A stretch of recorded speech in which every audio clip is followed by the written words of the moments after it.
নমস্কার দর্শক বন্ধুরা, আমি মা অন্নপূর্ণা নার্সারি থেকে বলছি। আজকের বিষয় মাটি তৈরি। মাটি অনেক রকম থাকে, আবার তৈরিরও কোনো নিয়ম ঠিক নেই। যে যেরকম ব্যবহার করে যার গাছ ভালো চেহারা নেয় সে সেইভাবেই মাটি তৈরি করে, সেইভাবেই সে গাছের যত্ন করে। মাটি অনেক রকম, তো এর তৈরির নিয়মও অনেক রকম আছে। তার মধ্যে একটা মাটি দেখুন, এই যে ঢিল ঢিল মাটি, এটা কিন্তু এঁটেল মাটি বলে, একেবারে ঢিল ঢিল। এই যে এখানে যা দেখছি সবই ঢিল ঢিল। এই জাতীয় মাটি মাটি হচ্ছে গা এলাকা বিশেষ এরকমই মাটি থাকে, 10-20 ফুট গর্ত করলেও এরকম থাকে। আবার কোনো কোনো মাটি আছে পুকুর ডোবা, সেখানে বছরের পর বছর মাটি পড়তে পড়তে যে মাটিটা হয় সেখানেও সেই এলাকার মাটি যদি এঁটেল মাটি হয় তাহলে সেই পুকুরের মাটিও এরকম কালো কালো হবে। অবশ্যই সেই মাটি ভালো, কিন্তু এই মাটি আপনারা কি করে এই মানে গাছ বসাবেন, সার মেশাবেন, এটা সম্ভব না। কিন্তু আসলেই সম্ভব, এই মাটিই বেশি ভালো। যদি লেবু করতে চান তাহলে পরে এই ধরনের মাটির ভিতর কিছু বালি মেশাতে হবে। আর লেবু বাদে লেবু বা কাঁঠাল এই জাতীয় গাছ বাদে আমটাম যা করতে পারেন, বালি মেশানোর কোনো দরকার নাই, হালকা মেশালেও ভালো। তো এই মাটিটা আগে অন্তত 2 মাস রোদ্রে শুকাতে হবে। টান রোদ্রের সময় যখন শুকাবেন, শুকানোর পরে দেখবেন এরকম সাদা হয়ে যাবে। সে সময় কিছুদিন বাড়ি দিলে পরে ভেঙে যাবে। এই দেখেন, এই যে এখন আর ভিতরে রস নাই, এই যে গুঁড়ো হয়ে যাচ্ছে। তাহলে এই মাটি আমার এই মাটি, এই দেখুন, ওই মাটি আগে শুকানো, তারপর কোদাল দিয়ে বারবার কুবানো, পিটানো, ঝুড়ো করে এই অবস্থা করা। এইবার আমি এখানে সার মেশাতে পারবো। এই সার না মেশালে কোনো মাটিতেই তবে ভালো গাছ হবে না। মাটিতে আপনি যে কোনোভাবে গাছ বসান, কম বেশি হবেই, সার দেন বা না দেন। এখানে আমি সার দেবো হচ্ছে, আমি আগে সারগুলি সব এক জায়গায় মিশিয়ে নেব। এখানে শিংকুচি,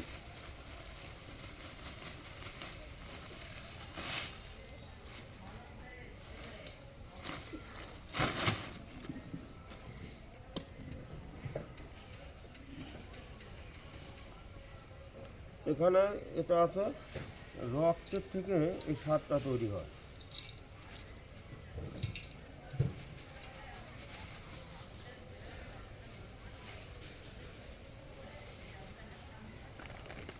অবশ্যই কিছু চুন দেব, চুন নানান ধরনের কাজে লাগবে, শুধু গাছের কাজেই না,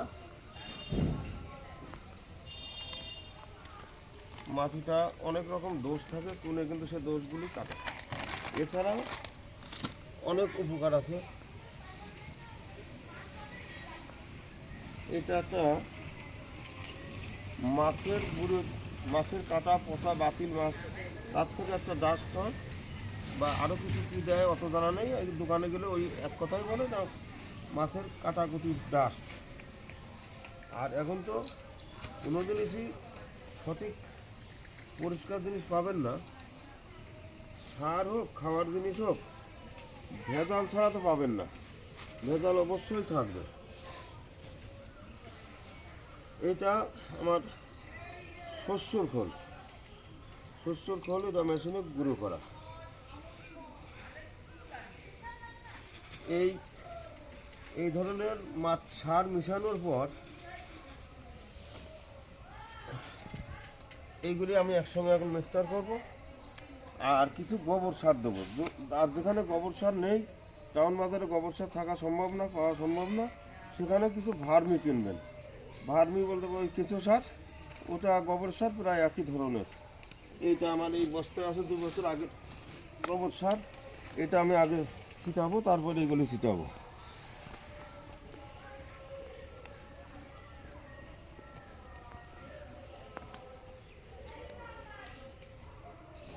উপরে তোলেন,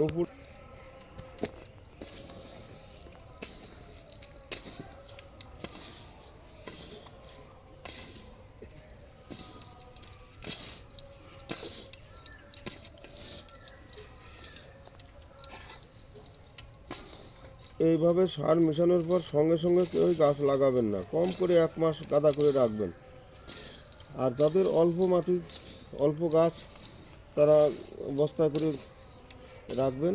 যদি একেবারে শুকনো শুকনো মাটি হয়ে যায়, মাটিতে কোনো রস না থাকে, হালকাভাবে এই কুপানোর সময় জল দিয়ে ভালো করে মেশানোর পর বস্তায় করে রাখবেন। আবার যেদিন আপনি গাছ বসাবেন তার একদিন আগে একটু রোদ্রে দিয়ে নেবেন। গোবর সারটা সম্পূর্ণ দিয়ে নেন, আগে সারটা সরা রাখেন।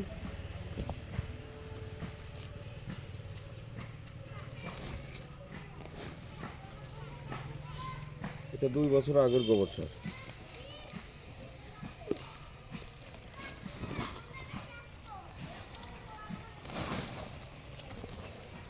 দর্শক বন্ধুরা,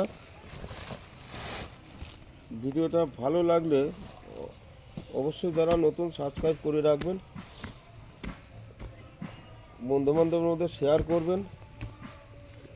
হয়তো যাদের গাছ লাগানোর ইচ্ছে আছে তাদেরও কাজে লাগবে। আর যারা গাছ লাগাচ্ছেন এখনও মাটি তৈরি করতে জানেন না, পারেন না বা ঠিকঠাক হয় না, তাদের পক্ষে অবশ্যই কাজে লাগবে। আমার সময়ের অভাব, সব সময় আমি সব কিছু তুলে ধরবো এটা তো আমার সম্ভব হয় না।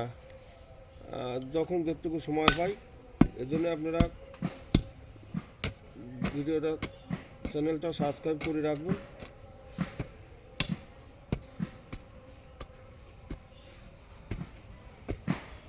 হয়তো একটু হলেও আপনাদের কাজে লাগবে।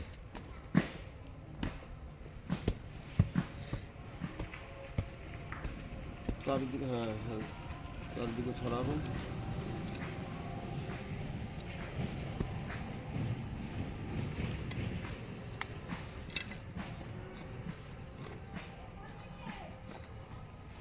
আর এইভাবে মাটি তৈরি করে গাছ লাগাবেন। এই দেখুন, এই যে গাছের চেহারা, গাছের ফুল ফল।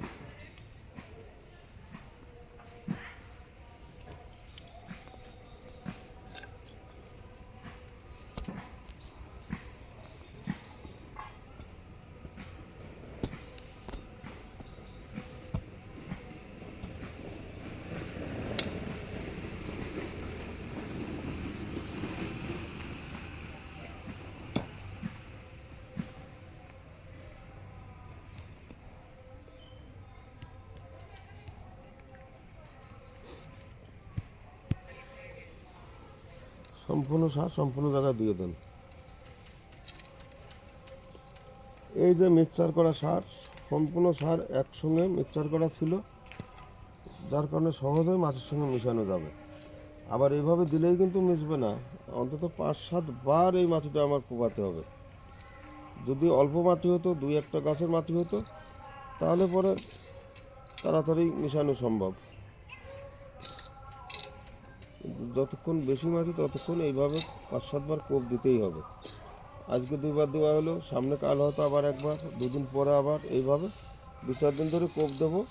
তারপর মাসখানেক থাকবে, মাসখানেক পর থেকে আমার যে চারা হচ্ছে সেই চারা আমি বসাতে পারবো।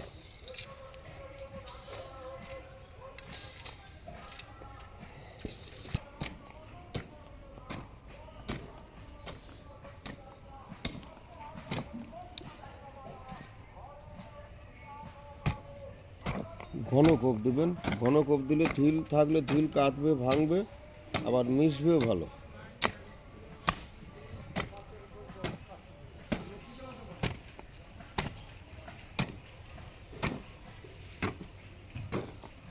দর্শক বন্ধুরা, এইভাবে মাটি তৈরি করে সময় মতো লাগাবেন, সময় মতো জল দেবেন, অবশ্যই আপনাদের গাছ চেহারা ভালো হবে, ভালো বাড়বে, গ্রোথ বাড়বে, সেভাবে ফুল ফল হবে।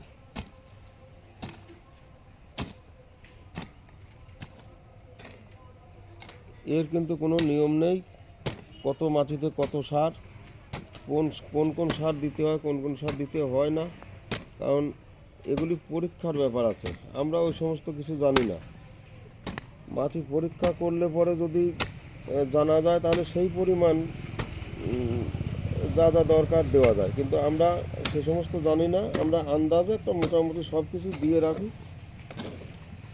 তাতে কাজ একেবারে খারাপ হয় না।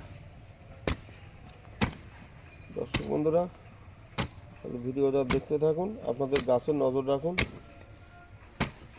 গাছ ভালো রাখুন, নিজেরা ভালো থাকার চেষ্টা করুন। নমস্কার।